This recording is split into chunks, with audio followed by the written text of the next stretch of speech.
Ертеде адамдар мифологияға сеніммен қараған. Сол замандарда көп білетін көріпкелдер, яғни абыздар, табиғат құбылыстарын мифтер арқылы түсіндірген.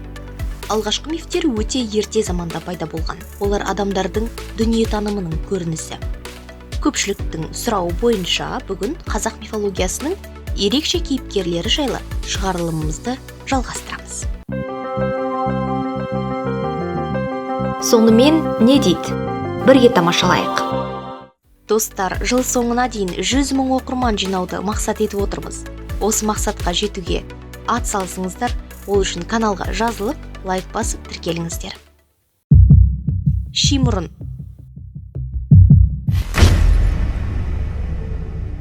Егер жолаушы жалғыз өзі қалың орман мен тасты тауда немесе қараңғы түнде елсіз жапанда ұзақ жол жүрсе, Шимұрын есімді шайтанды жолықтыру мүмкін. Көп жағдайда жолаушы оның қолынан мерт болып жатады. Қаскөй шайтан оны дұрыс жолдан адастырып, батпаққа, сазға батырып өлтіреді.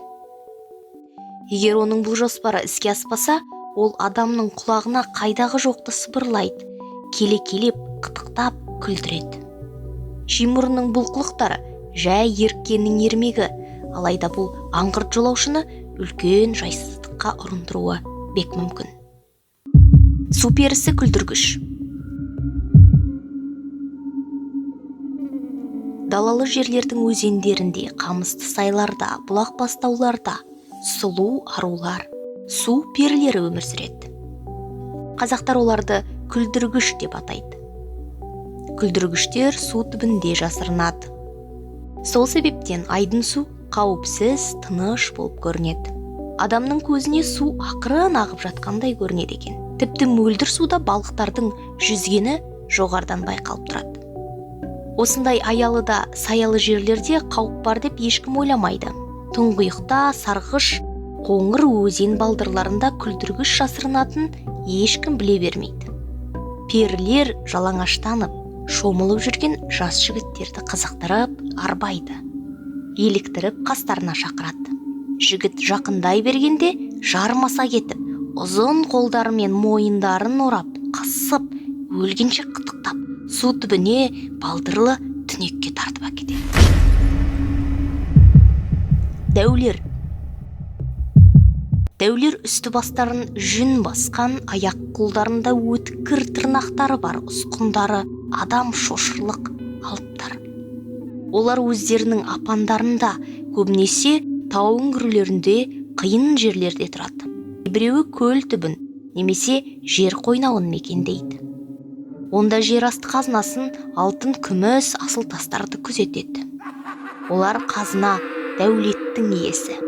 Кейбір дәулер зергерлік іске шеберленіп, жердегі қыздарды қызықтыратын әдемі әшекейлерді жасаумен даңқы шыққан. Ертеде тау беткейлері опырылып құласа, дәулер өз ұстаханаларында темір соғып жатыр, немесе дәулер қаһарланды деп түсіндірілетін. Дәулер адамдарды жек көрген, оларды өлтірген немесе зынданда ұстаған.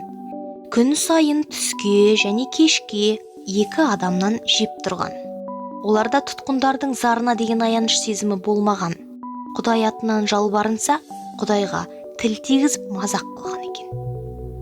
Дәулердің кейбірі ғана мейірімді болған. Оның бірі әйел дәу Сафет. Бірақ кей мифтерде дәулер жақсы қасиеттермен көрінеді, адамдарға қамалдар мен қалалар салуға көмектеседі екен. Ал көбіне дәулер зиянкес, қаскөй жындар, сайтандар сияқты дәулердің де мүйізі болады екен. Дәулердің бір түрі жалғыз көзді төбекөз дәу.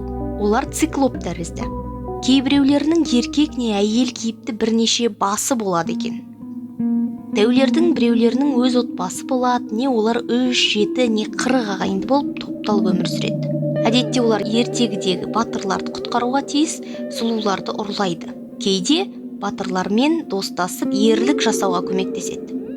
Дәулердің аналарды алып, бірақ олар адамдарға достық қарым-қатынас танытады. Дәулердің әйелі жез тырнақ деген деректер бар.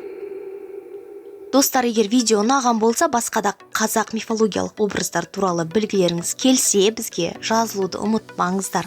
Алда әлі талай қызықты видеомен бөлісемін.